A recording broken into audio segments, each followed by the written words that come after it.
focus up.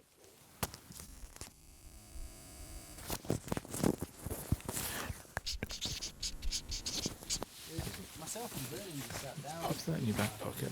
Or, yeah, actually, anywhere you can, really.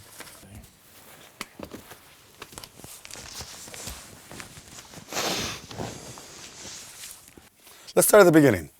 I helped my dad build the cabin that I was born in. And then once upon... Just kidding, okay, sorry. Well, my life story in 20 seconds would be born in Vancouver, raised in Burnaby, New West. Moved to Calgary, Alberta for kindergarten. Red Deer, Alberta for grade 1. Grade 2 was in a one-room school, 3.5 hours in the bush from Kamloops. Grade 3 was in Houston, Texas, down in the States. And then from grade 4 on, I was raised in Kamloops, BC. It's a hardcore town. It's pretty blue collar, it's pretty tough. There's ranchers, there's miners, there's, a strong logging industry. But there's also a really strong sports community. It's the tournament capital of BC, as it's self-labeled. And, there's a lot of hills to play in. So everyone was really gung-ho and real go for it with a real tough guy, blue collar mentality. I really love the place. It's got magic up there, and so much light for shooting photos was what I've tended to do a lot of my life. So I really enjoy being from Kamloops, and quite proud to call myself a Kamloopsian. Before Sending It was Sending It, there were people sending it in Kamloops. There was a crew that we hung out with that were nuts. I found a video the other day that I got digitalized by a fellow, and I've lost track of him, and I just got the video back. It's a VHS tape from 1989, and it's myself and some friends on early mountain bikes, Bullwinkle handlebars and 21-inch giant frames, fully rigid, and we were thundering down 55, 60-degree chutes and slopes with triple pitches and no helmets, like dress shirts and rugby pants, and it was like the 80s, right? So it was just freakishly crazy back then. Eric Berger had come to town and shot some photos and told the guys at Bike Magazine. Leslie Anthony came up and wrote a little story on us for the original story, Sick, in 1995. We got a lot of accolades, and a lot of people kind of went, hey, these guys they're nuts, and they're having fun doing it. This is like a new way to ride your bike.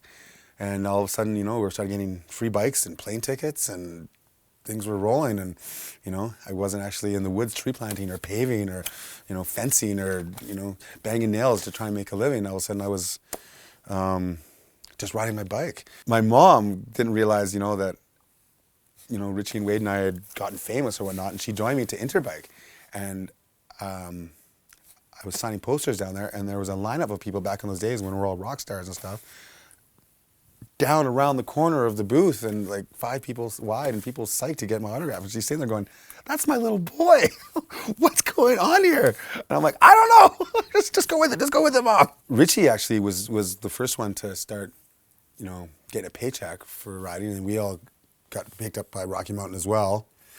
But Richie was so good at working the scene, and he was getting all this exposure, and it was crazy because I was like doing sometimes bigger lines and doing them first, but then he would get the photos published because his goggles matched his gloves and his shirt was tucked in, and he'd do a little sliddle top, and I'm just going, I'm going to start matching my clothes. And then I started doing that and started getting all this exposure, and then we're getting paychecks and, like I say, free bikes, plane trips around the world, eating well. And yeah, those first few cliff drops, like 15, 20, 25 feet were huge back then. Like that was like, people didn't do that. And we didn't know if the bikes could take it. We didn't know if you could take it, with the impact, and it was totally leaping into the unknown.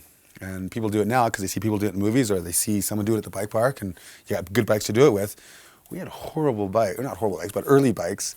And like I say, it was the unknown. We didn't know what was possible and what wasn't. So it was quite scary, but it was so rewarding and so raw that it was addictive. And doing some of the fat airs and the steep lines back in the day, it was scary, and then you'd want more, because then you'd raise your bar to a certain level, and then to get the rush again, you'd have to go a little bit more, or you'd want to, because you've already set a certain bar.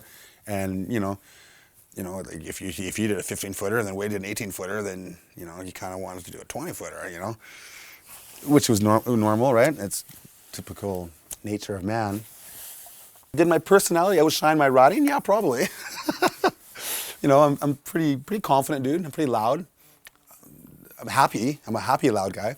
But, you know, and I feel satisfied with the accolades I got, and, you know, it's always nice to have people, you know, give applause or a pat in the back or a high five for what you've done. I don't feel like I've been robbed of anything.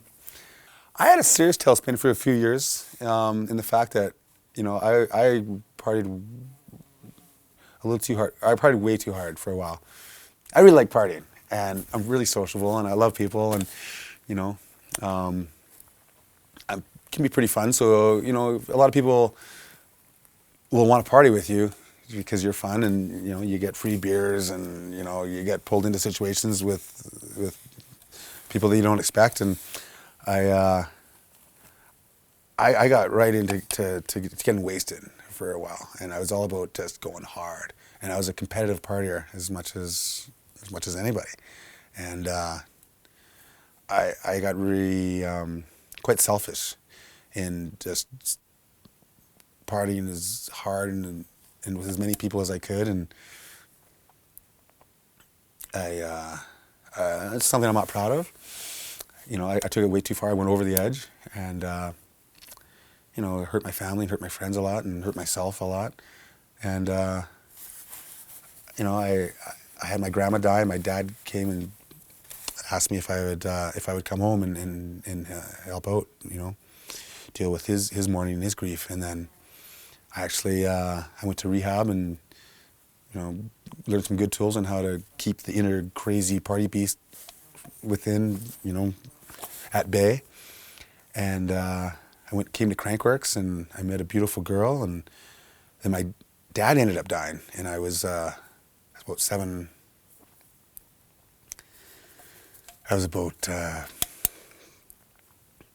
months sober, and I lost my dad, and you know, I joke around.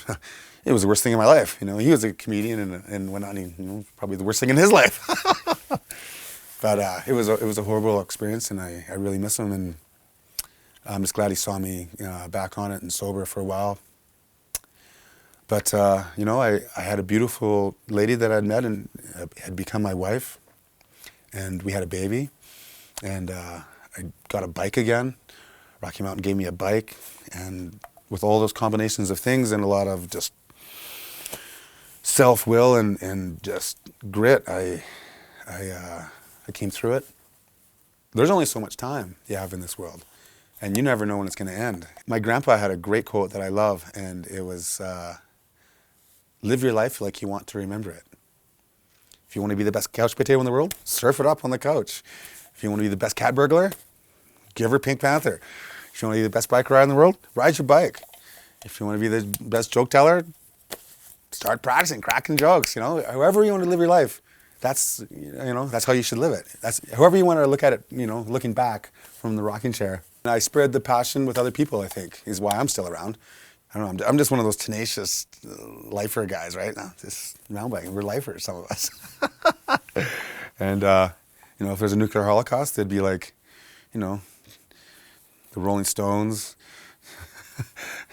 Keith Richards, Sam Hill's eyebrows, and my mouth will be left. Still ticking. And Richie Sleeves hair products, still going strong.